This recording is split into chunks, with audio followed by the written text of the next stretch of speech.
This is a lecture from OpenTuition.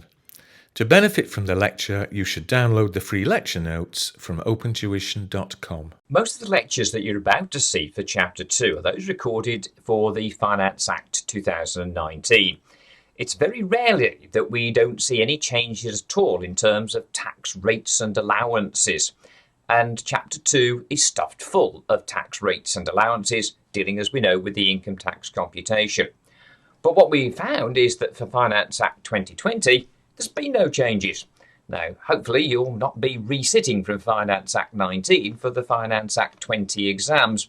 But if you are, you're not going to find any changes here in relation to Chapter 2. All the rates of tax for all different types of taxable income, the personal allowance, all of these things have not changed. So good news in that respect. It's also good news for me because I have to record the same lecture over again. Now, there will be certain differences that I need to make you aware of, and principally they are just of dates. The bulk of our lectures and the main technical content is found within the first 6 lectures. As you can see there, referenced lectures 2.1 through to 2.6.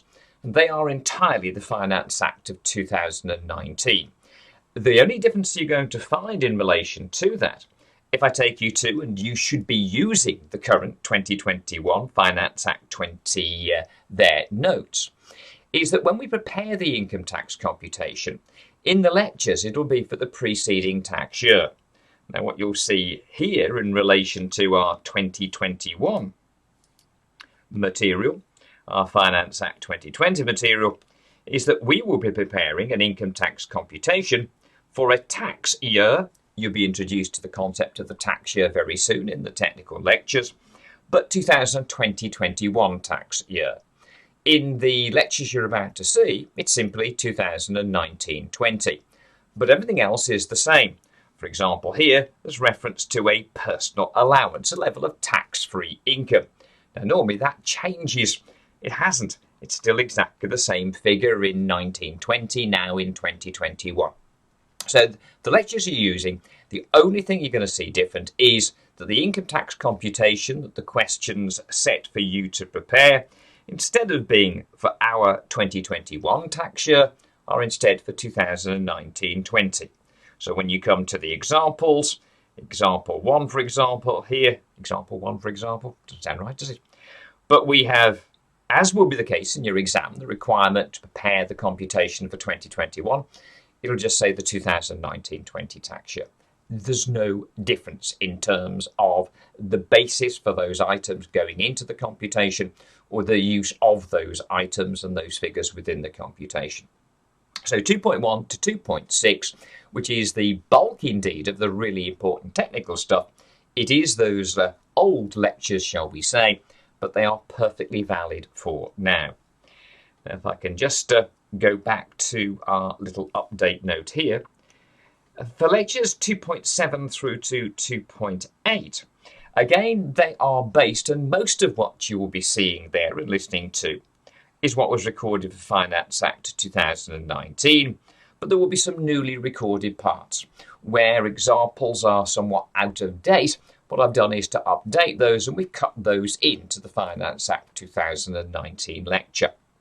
So you'll see newly recorded parts where it is necessary. Again, everything therefore that you see is going to be relevant for our exams for Finance Act 2020. Finally, in lecture 2.9, there's a couple of areas covered there, and a couple of areas that are seldom tested other than in objective testing form, and even then, not very often it would appear. But those areas have not changed in rather more years. So there's no changes there from Finance Act 2017.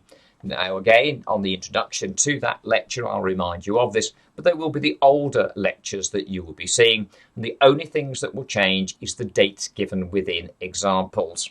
Any references that would be there would be to an older tax year rather than for our current 2020-21 tax year. But all of the rules, what you need to know, what you need to learn, and then you need to practice are exactly the same.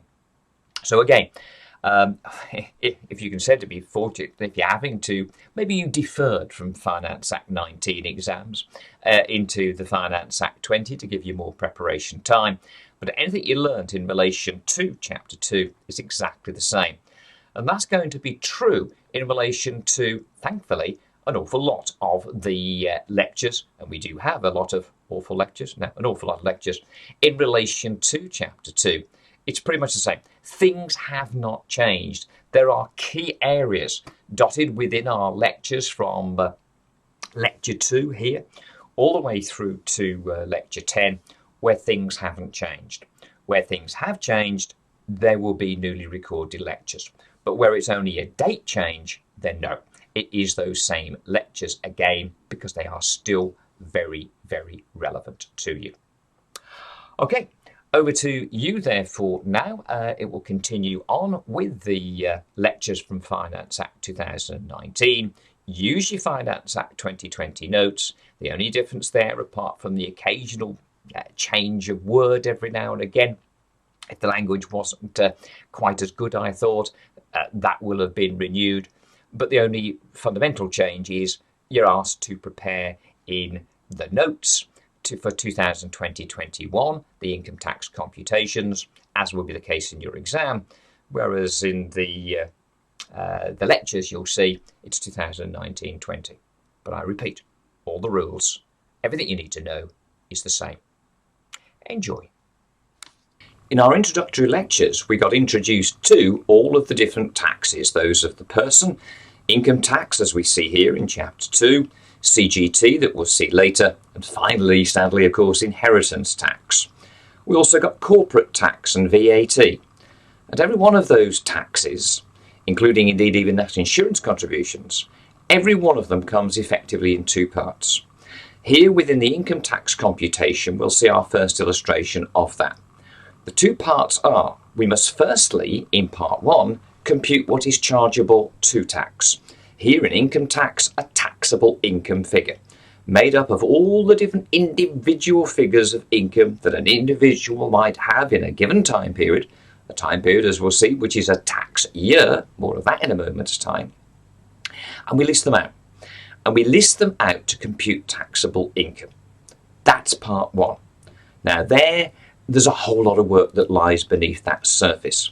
For each of those sources of taxable income that we have, whether it be employment income, probably the most likely, of course, for any individual in the UK, whether it be from the self-employed, a trading profit, whether it's investment income, dividends, interest there, or even property income if you're fortunate enough to have a rental property.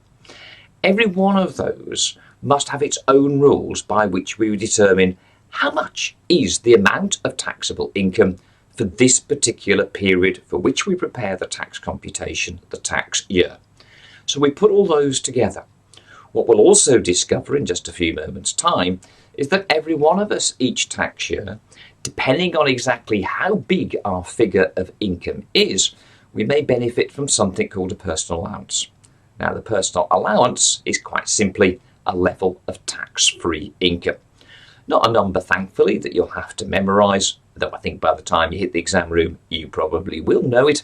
It's one of those many, many figures given to you on your rates and allowances tables. You deduct that in deriving your taxable income. So that's the first part. The second part of the computation is, of course, having computed what is chargeable to tax, the taxable income, we then got to calculate the tax thereon. And the first such figure of tax to be computed is what we will call, and we'll see in the pro forma computation in a moment, the tax liability. Once we have that tax liability, and frequently that is all you have to compute, read the questions requirement very carefully, but there is also a possibility that you may have to extend on for one small further calculation and calculate income tax payable. So, two parts of any computation. Finding out first of all what is chargeable to tax and then computing the tax thereon. Here in income tax, taxable income, and compute mostly the tax liability, possibly in addition the tax payable. In corporate tax, we'll calculate for a company a tax taxable total profit for a given period. There, the accounting period.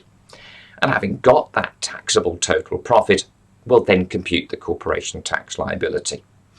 The only main difference between what we see there in corporate tax and what we see here in income tax is that the calculation of the tax is a whole lot easier in corporate tax. There is one rate of taxation in corporate tax that is applicable across the board, whatever level of profit you have. It's a simple single calculation. I hate to tell you this, but it's not that simple when it comes to income tax. As we will discover, there's a range, as we've just said, of different sources of income. And some of those sources of income are categorized into categories that will have their own separate rates of tax. And as we'll discover, it is a progressive taxation, something you may have read about in Chapter 1.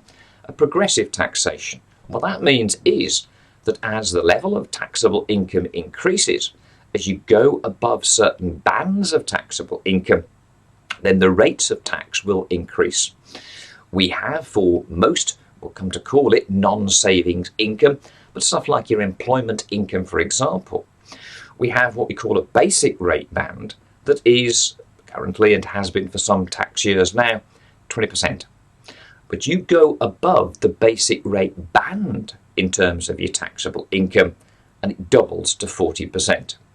You have to have a lot more before you then go into what we'll call an additional rate band, where it moves up not too much more, but to 45%.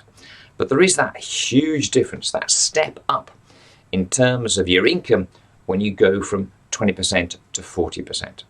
And those bands of taxable income and the tax rates applicable to them are again all given on your rates and allowances pages. You won't have to memorise them, but you'll have practiced them so often by the time you hit the exam room, you won't have need to look at them. So, as we've said, and as we now see here in the notes there in front of you, in the introduction, there are two main parts to our income tax computation. Firstly, calculating the taxpayer's taxable income, and then calculating, as usually, the income tax liability, and or they might ask you to go to income tax payable. We'll be mentioning this a lot as we go through. We may already mention indeed in the introductory lectures. But when dealing with Section A, objective testing questions, it's essential that you do read very carefully not just the information in the question, which of course we always do from day one of ever taking exams, but the requirement. The requirement is critical.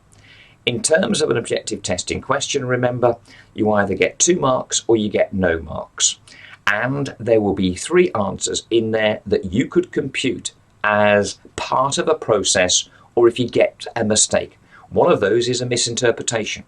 Does it ask you to calculate taxable income? Does it ask you to calculate tax liability? Does it even ask you to calculate prior to taxable income something we'll call net income?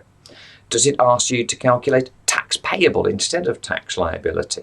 So be careful to read a requirement very, very, very carefully indeed.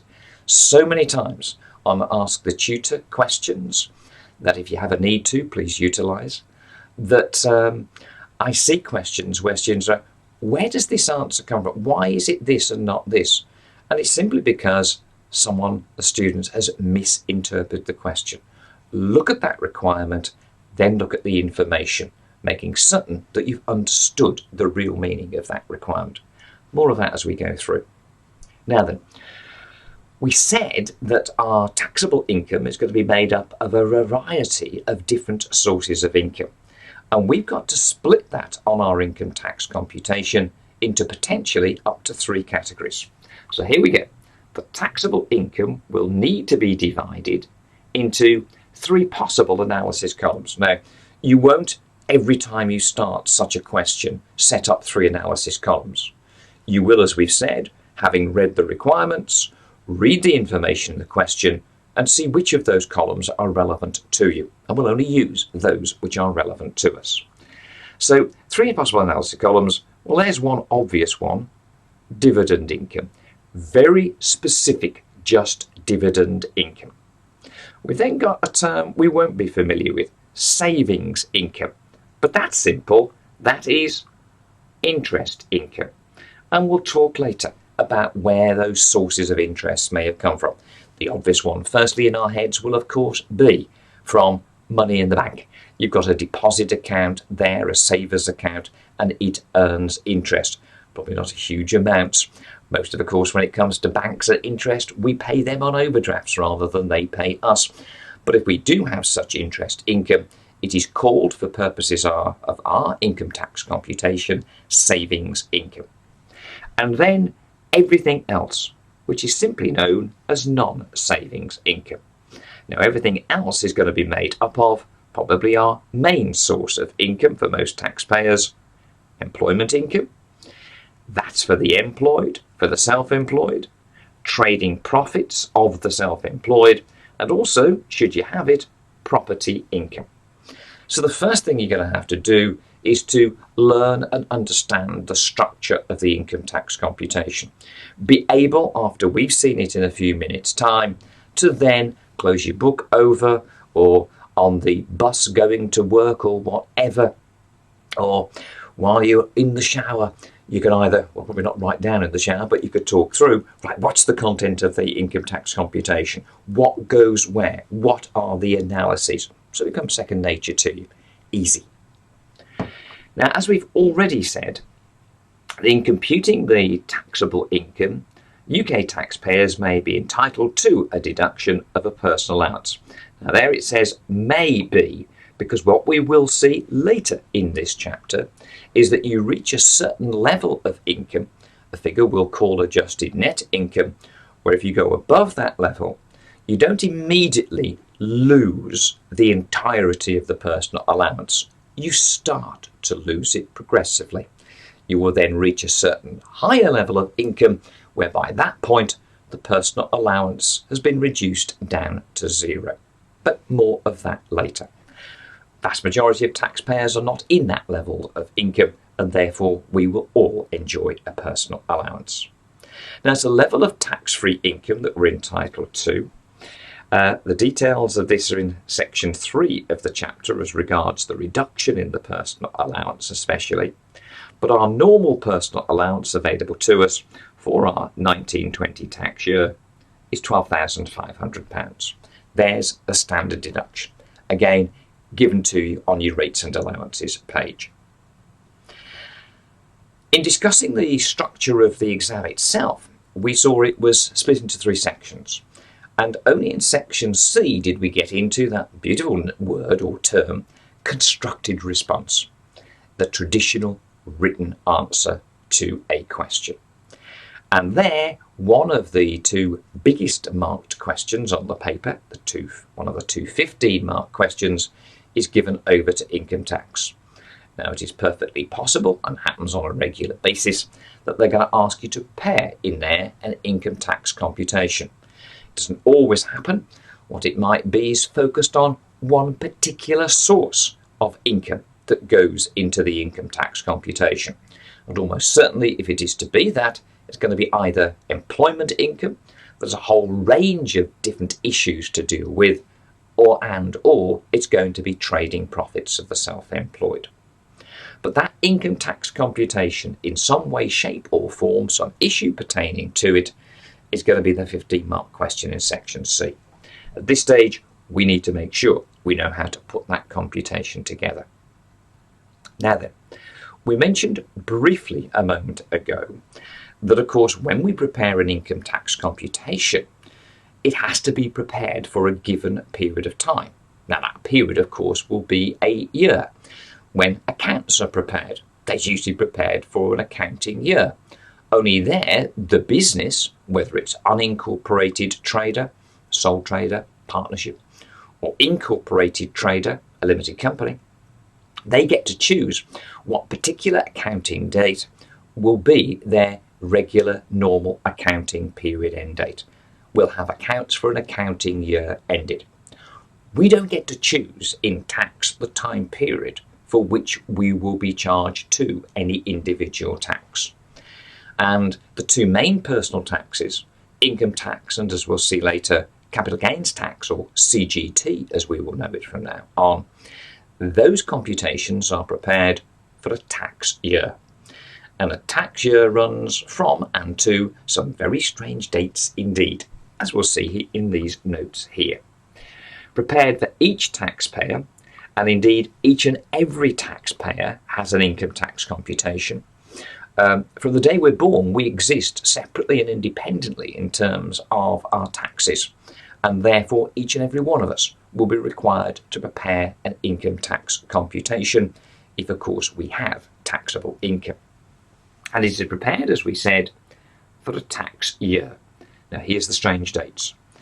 The tax year runs from April the 6th through to April the 5th. Our tax year, for which we are using for purposes of the 2019-20 exams, is 2019-20 tax year. This, of course, relevant for the exams from June 2020 through to March of 2021. Now, that tax year, as we see, runs from 6th of April to 5th of April, so it is from the 6th of April 2019 to the 5th of April 2020. Now, herein lies the problem. Our different sources of income don't always relate exactly to that time period. For an example, an unincorporated trader, as we've just said, a business can prepare accounts to any date they choose. And if it is a profitable business, which in most of our examples it will be, but not all, then we have to compute an adjusted trading profit for that period. But not all accounting periods are the year ended the 5th of April. So we must have some way, we call it a basis of assessment, by which we relate any given accounting period to the tax year. And that follows through on every source of income, whether it's employment income, whether it's dividend income, whether it's interest income, whether it's property income. And most of those sources, everything other than trading profit effectively, it's actually a pretty simple basis that we use. We simply look for 1920, 6th of April 19 to 5th of April 2020. We quite simply look at what amounts of income were actually received in that tax year. That is our main basis of assessment that we'll see. The principal one where it isn't, and it gets a little bit trickier, is the trading profits of the self-employed. But that's for later in our studies. So, we need to determine a basis of assessment for each source of taxable income and then include those sources on here, as we see it, our pro forma income tax computation. Now here for the 1920 tax year, what are we suggesting we might have? Well, basically here, everything. We've got everything you could possibly see. Now you remember, we divided up our sources of income for purposes of this computation into three categories. The order that we must always show them in on this computation. Firstly, non-savings income. Now that was simple. It was everything other than savings income, which is interest income and obviously dividend income as well. So non-savings, as we'll see here, trading profit, there it is, employment income, there it is, property income, there it is, in that column.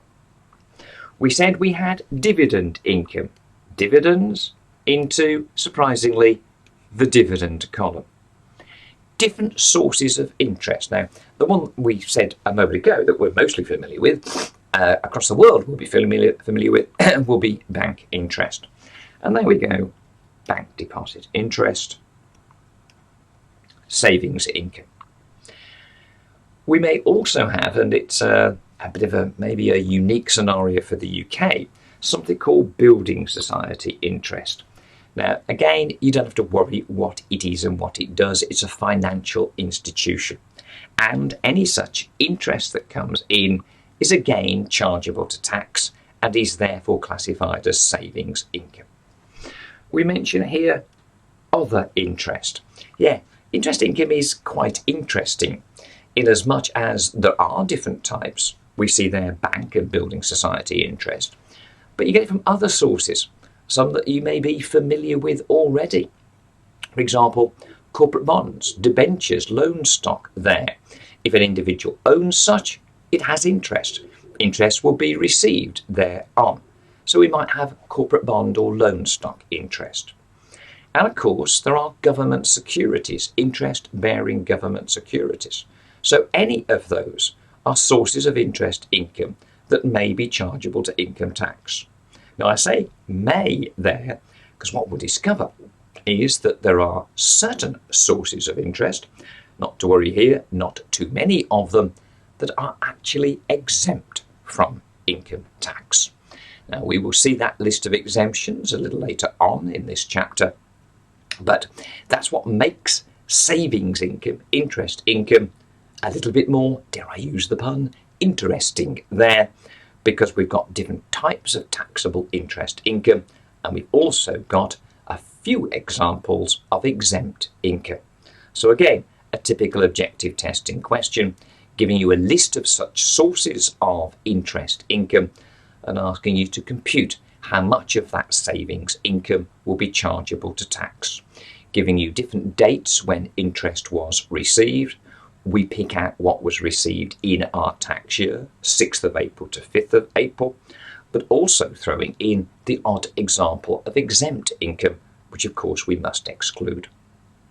Okay, so we've got our categories of income. We analyse them in those three forms, and we'll also keep a total column running here. Now, again, I happen to have put the total column at the end of those columns.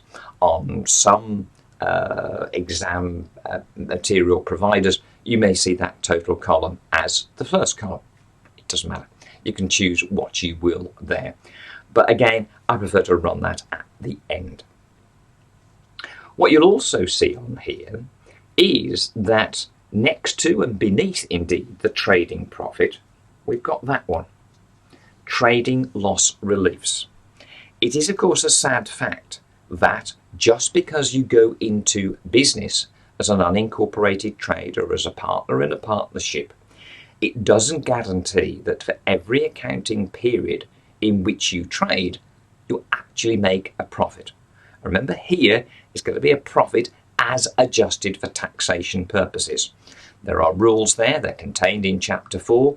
That's a very important chapter because adjustment of profit work will always be examined in some way, shape or form in your exam, where we discover that not all expenses that the business incurs are necessarily allowable for taxation, and not all sources of income that go on to that statement of profit or loss for the business are necessarily trading income. There might be property income, there might be interest income, for example, and those, as you've just seen, are separated out and shown independently upon this income tax computation. So there is work to do there. But after doing that exercise, you may end up whereby it's actually not a trading profit, but a trading loss. So here, at least a little bit of good news in relation to the bad news that your business has made a loss. And, pardon me, the good news is that if they're going to tax us on profits, then they have to give us reliefs for losses. And one of those possible loss reliefs is that if a business made a loss that it was not able to immediately relieve, or we chose not to immediately relieve it, it was carried forward. When it is carried forward, as you'll see here, there is one thing that it can go against in the future, and that is future trading profits of the same trade. So that's why here on the computation, you see this trading loss relief, this brought forward loss, being deducted directly from the one source of income that it is deductible from trading profit for this period. Now that's one possible use of the loss. Don't worry, we've got an entire chapter dealing with the trading loss reliefs. I'm just introducing you to, I say interesting you in, probably not, I'm introducing you to here some of the other issues that are relevant in relation to trading income and indeed then impacting on the income tax computation. Now that was if we had chosen not to or were unable previously to relieve the loss. If we come down the computation, we've listed the sources of income and we get total income. Again, read a question as regards what it asks you to compute. Probably not that likely that they'll want total income, but that's what it is. And it's before certain deductions. And one of those categories of deductions, I've just called them here other trading loss reliefs. And they go against total income. Now again, chapter 7 is the chapter that deals with loss reliefs there. But if you had, for example, up here, instead of a trading profit, a trading loss, one of the things that you will learn is where there are losses on any source of income where losses could arise. Trading is the most obvious.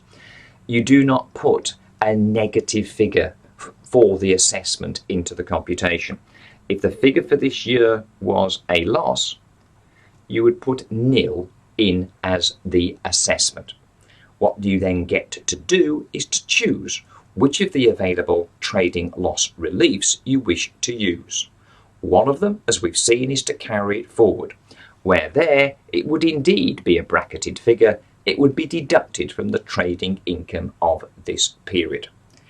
Clearly, if the loss itself is of this period, there is no loss brought forward, but it is actually this period, then it is a nil assessment that goes into this year's income tax computation. And then one of the possible other reliefs is down here. One of these other trading loss reliefs is indeed to set it off against the total income of this tax year, to set it against the total income of the tax year. Now then, having then got, one other one, qualifying interest. Having got the total income, made the deductions, we'll talk about what forms of interest are qualifying a little later.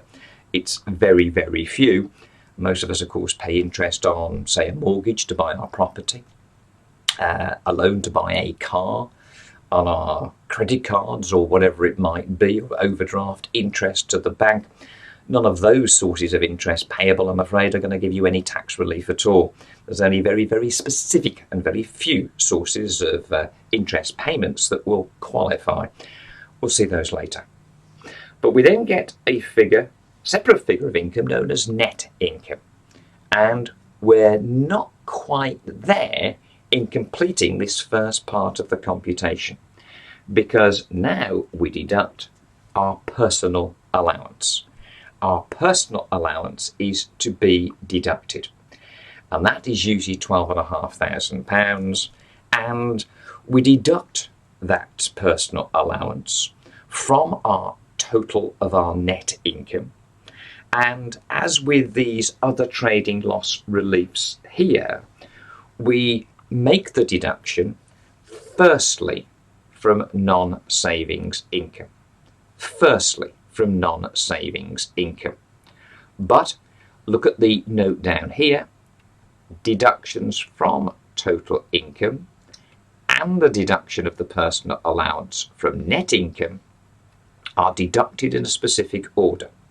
Now, it is usual that what we'll find is that the non-savings income will be big enough in its own right to absorb the personal allowance, which is our maximum, our normal £12,500. But the deductions of the loss reliefs and qualifying interest are from total income and the personal allowance from net income. So what it means is the order is firstly non-savings income, which, as we've highlighted, you see there. But then if either the loss reliefs or the personal allowance was bigger than the figure of non-savings income from which it is deducted, we then would go across to our savings income, and unlikely though it is, if the remaining loss reliefs or personal allowance were bigger than the figure of non-savings income, finally you would come to dividend income and deduct it there. So that's our order of setup. Non-savings, followed by savings, and dividend income. I say there for purposes of this exam. It is possible, and you may go on to see that at advanced taxation, that you could, at your choice, change that order to improve the position for you, the taxpayer.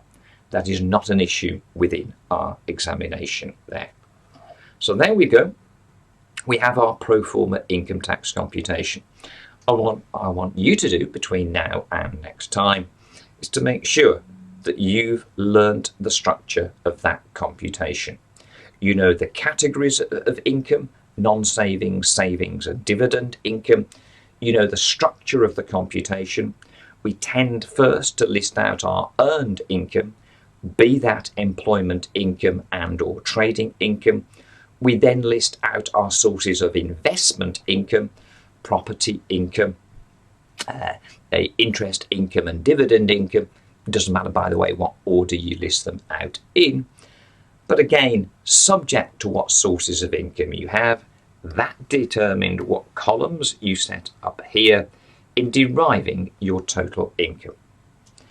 List out earned, unearned, put the figures of such income into the total column and into the relevant analysis column, come down to total income. You can always then cross-cast to make sure that your individual three figures add up to the total. Take away, if there are any, sources of trading loss reliefs or qualifying loan interest. Get net income, which you'll definitely always have to show, net income, and then deduct from it, which you will routinely do. Only one situation to see later where we restrict or remove the personal allowance, but otherwise the personal allowance of $12,500. In order, as with the deductions of losses and qualifying interest, from non-savings, then savings, and then finally dividend income if necessary. And that gives you the completion of the first part of the computation. We now have our figure of taxable income, and that's a huge part of the problem complete. Once we have our taxable income analysed in these three forms, we'll then be able to compute our tax liability. If necessary, go on to tax payable.